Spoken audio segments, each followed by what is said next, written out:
Hey YouTube, so today we're going to do a high pressure fuel pump on a Ford Fusion. One thing about these is this particular car has two fuel pumps on it. One is a high pressure fuel pump, which is located here on top of the motor, and the other is the fuel pump that's in the tank.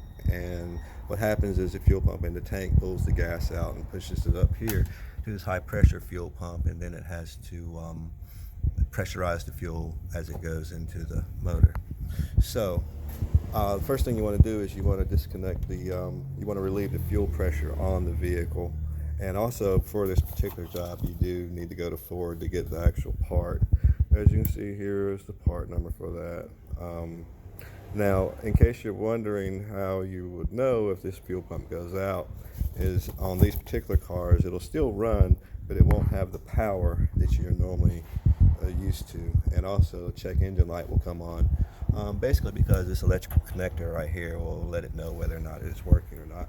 And of course, you know, when you're going down the road and you're trying to give it some gas and it's not picking up the way it should, then you know it's a clear sign. So the first thing you want to do is relieve the fuel pressure off the motor. And what we've done here is we've removed the fuel pressure relay here, the fuel pump relay here, which on this particular car, it's number 42. On the Fusions, I've found a couple different places where it's been a few different places. I seen one diagram that said this was the fuel pump relay, but on this particular car, the fuel pump relay is here. Once you pull that relay, what you want to do is turn the motor and see if it'll get it to start, and just let it run until the car shuts down, and that'll relieve fuel pressure from the motor. Now back to this issue here. This is your starter relay here, but notice, depending on what year you have, they have pretty much the same body style. A few little changes, you know how Ford is, but they have changed the location of the fuel pump relays a couple different times here. So just check and verify which model you have so that you'll know which one of the relays it is you need to pull.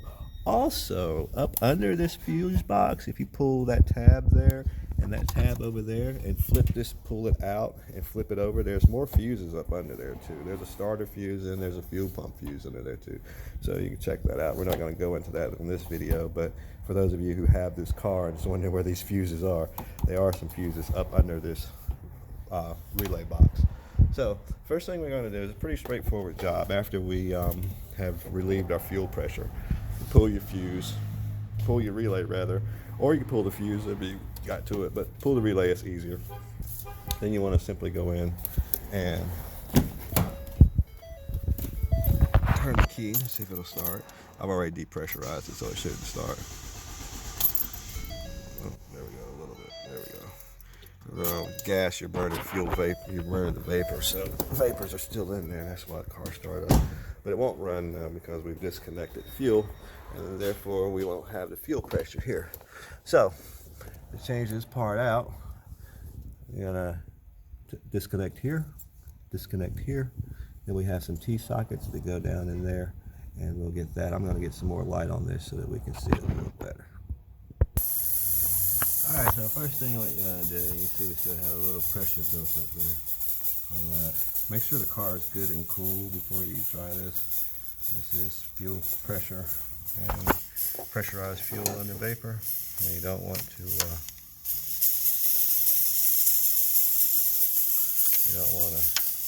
set anything on fire. All right, so we'll remove those. Ooh, that's hot.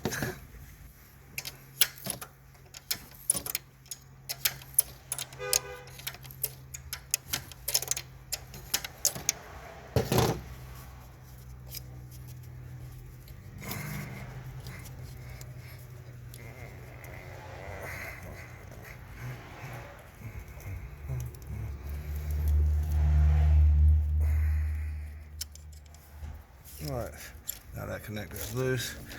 We'll take out our T connectors first, and then we'll be able to pick that up. This is a better view of that pump. As you can see, it's pretty simple. And what actually powers it is this plunger here. pushes up and down, and then you have an electronic component to it as well. Helps to pressurize the fuel as it goes down the line.